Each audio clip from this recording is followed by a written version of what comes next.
All my life, I sacrificed everything for my daughter. I worked 3 jobs, went hungry so she could eat, and gave up my own dreams so she could chase hers. But when her wedding day came, she looked me in the eyes and said, "Mom, I don't want you there." I thought my heart would never recover. But what happened at that wedding shocked everyone, including her fiancé's family, and it changed my daughter's life forever. I grew up in a small Texas town where dreams always seemed too big for the people who carried them. We didn't have much, but I always told myself that when I became a mother, I would give my children the world. When Emily was born, I felt like God had given me my purpose. She was the most beautiful thing I had ever laid eyes on. Tiny hands, soft cheeks, and a smile that made my tired heart feel alive again. Her father didn't stay. He left when Emily was 4 years old, chasing freedom and another woman. I remember Emily clutching her teddy bear that night, whispering, "Mommy, is Daddy coming back?" My throat ached as I kissed her forehead and said, "You'll always have me." From that moment on, I became both mother and father. Life as a single mom was brutal.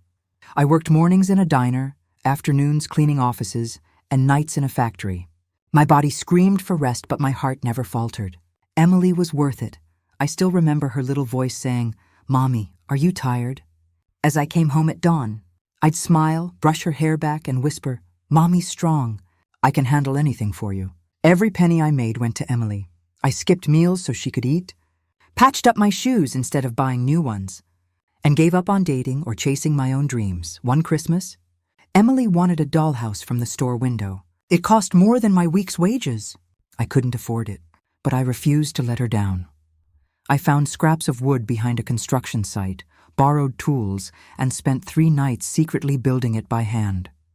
On Christmas morning, when she saw it, her eyes lit up. "Mommy, you made this? It's better than the one in the store." That moment, her joy, her pride in me, was worth more than gold. I believed we were a team. I believed she understood my sacrifices. Emily grew into a smart, ambitious young woman. When she got accepted into a prestigious college in the city, I cried with pride. My baby girl was going to have the life I never had.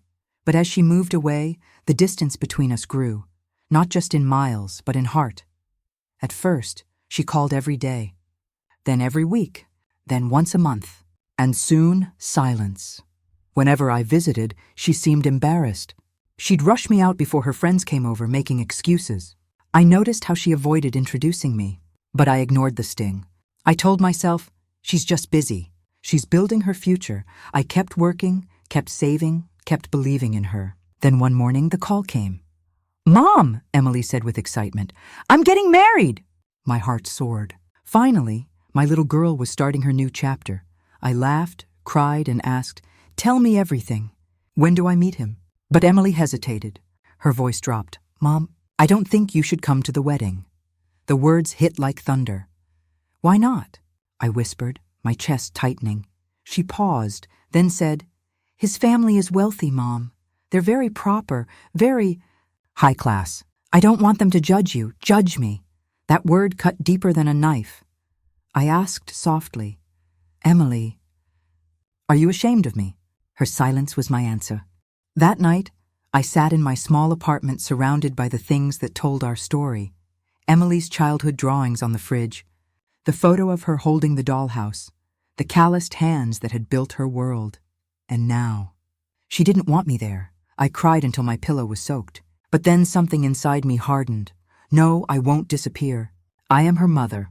I built her life, and I will be there, even if she doesn't want me. I found an old, simple dress in my closet. It wasn't fancy, but it was clean and pressed. I braided my hair neatly, slipped on my worn shoes, and took the bus across town. When I arrived at the grand church, I stayed in the back, unnoticed. The chandeliers sparkled. The guests in their designer suits and dresses whispered to each other.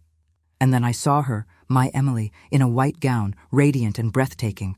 My heart swelled with pride and pain all at once. As the ceremony began, whispers spread through the guests. The groom's mother suddenly gasped when she saw me. She walked toward me, tears in her eyes.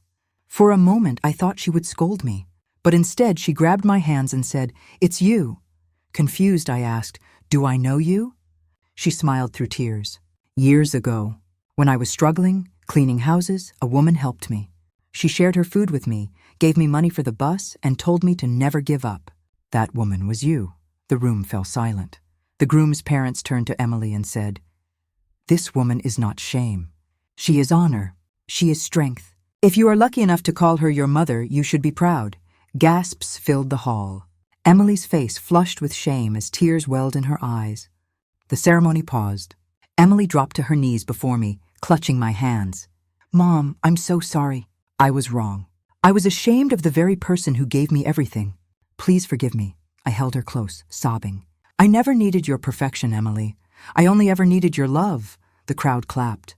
Even the pastor wiped away tears, and in that moment I realized my years of sacrifice had not been wasted. The truth had finally spoken louder than shame. Emily made her vows that day, not just to her husband, but to me. She promised never again to let pride come before love. The groom's family embraced me warmly, telling me I was the strongest woman they had ever met. For the first time, I didn't feel small or invisible. I felt seen.